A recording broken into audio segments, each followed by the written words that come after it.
So the main thing with bass is it's very, very long waves for low frequencies. And generally speaking, you want to try and take a fairly simple approach to it. I mean, you can do, as we did with the guitar, and ambient mic the bass and all these sorts of things. The sort of classic Paul McCartney Beatles sound was actually had a George Martin had a mic about 3 or 4 feet away from the cab. It might have even been further in Abbey Road, so in a room with, you know, a bigger ambience than this, and that was the sound they got, just one microphone. Fantastic. But generally speaking, if you try and approach a bass amp in too much of a complicated way, you're going to come up against quite a lot of problems. And usually the best bass sounds come about through either just using the DI signal, if you're not requiring a kind of gritty, rounded sort of amp sound. That will depend really on the density of the track you're working on and what else is going on. You know, DI bass is often the most sort of punchy, direct route to getting enough presence and kick. As far as mic and cabs is concerned, yeah, less is more really.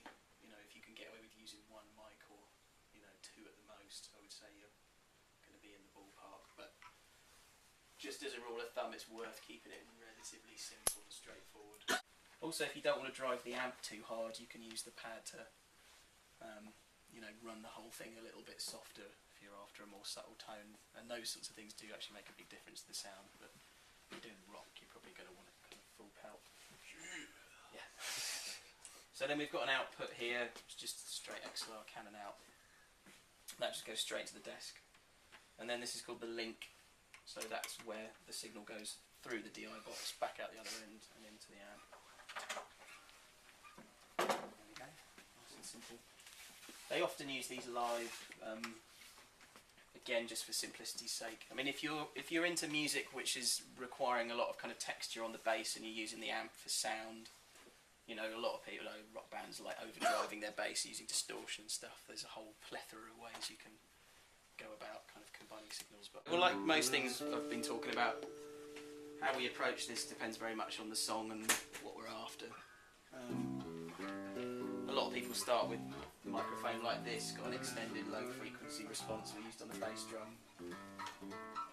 We're going to really have a listen to it and decide what we want to work with. We've got obviously 2 different cabinets here. This is an 18-inch. This is sort of the low frequency speaker here, and then we've got these 4 high ones at the bottom. Particularly if it's very loud music, you want to give it a tiny little bit of space for the sound to kind of come out of the physical loudspeaker itself. And, you know, like I was talking about the flame, if I go too close into this, I'm just going to get low end. If I come right the way out, I'm probably just going to get attack. So I want to find somewhere in the middle where I get a good balance. I'm guessing. Just play a little bit, but not too loud.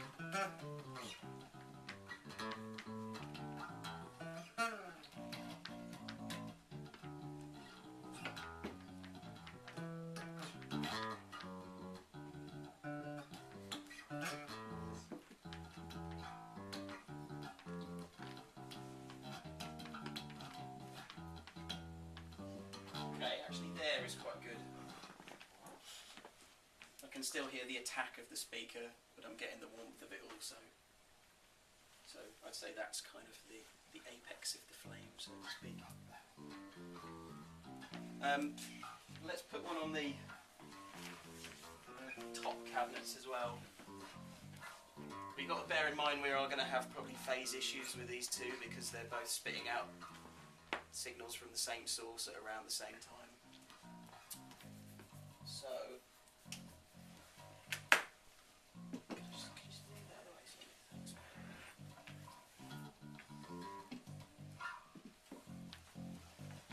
what I'll try and do is actually look straight down here and line up the lower microphone on roughly the same axis.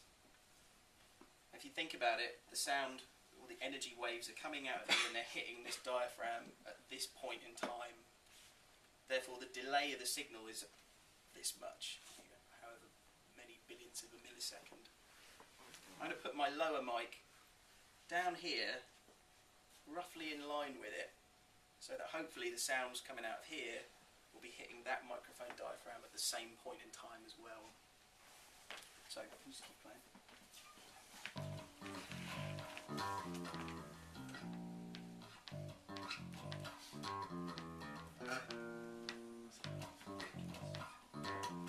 This one I'm going to point it right in the centre of the cone because I want to try and get the attack from this one. Straight down the cable and into the desk, or into the mic preamps. That signal is reaching this desk quicker than the microphones, microscopically quicker. The microphones are picking up the sound that's gone through the amplifier, is moving the speakers, and then the air shifts, and the microphones are slightly back from the speakers, so there's a tiny delay between what's coming off the DI box and what's coming out of the loudspeakers at the point that the microphones are capturing it. When we try and combine those two sounds, there's a significant enough of a delay to put a weird phase thing going on between those two. Now, what we can do is do the thing, put a sample delay on the DI. So I'm just going to try that in a minute. So that's what, if you did just put the phase thing on the DI, they would then be in phase with the button that you put out. It would be out of phase. You know, yeah, although with the one bass it would be the delay actually from the DI to the speakers is actually slightly greater than one phase shift. Oh, right, so yeah, so we need to actually delay it by a little bit longer. We can try it in and out and we can see what it sounds like. Sometimes it's good to add a little bit of the DI under the signal of the amp and not worry about the phase side of it. You know, you have many options in front of you that you can use, you know, including compression stuff. It might actually sound good. Remember that the relationship between phase is also the way that equalizers work, so you might actually find a sound that's kind of what you're after anyway. There's no right or wrong to it, I'm just explaining the kind of physics behind it. If you think of it as something that's moving along like this, if I take that wave, combine it with another wave that's modulating at slightly different points along the cycle, at the points where those sounds combine, you're going to end up with peaks and troughs. yeah. No, I get that. So you can imagine you're actually combining two waves together, rather than having a kind of linear frequency response that's going on, which would be the normal case with one straight signal. You're getting something that's at certain points along the cycle is adding to it, and at other points of the cycle is detracting from it.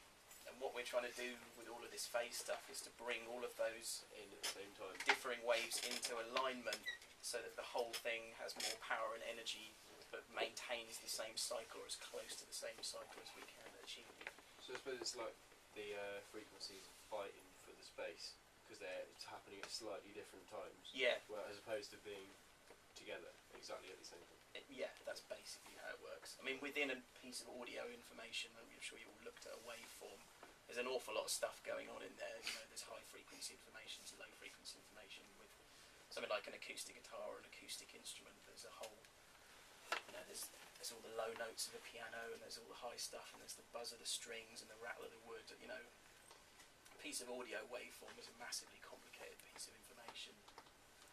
And yeah, in order to try and align waveforms, that's what we're essentially doing with a lot of this stuff, is to give them their optimal power and optimal tonality without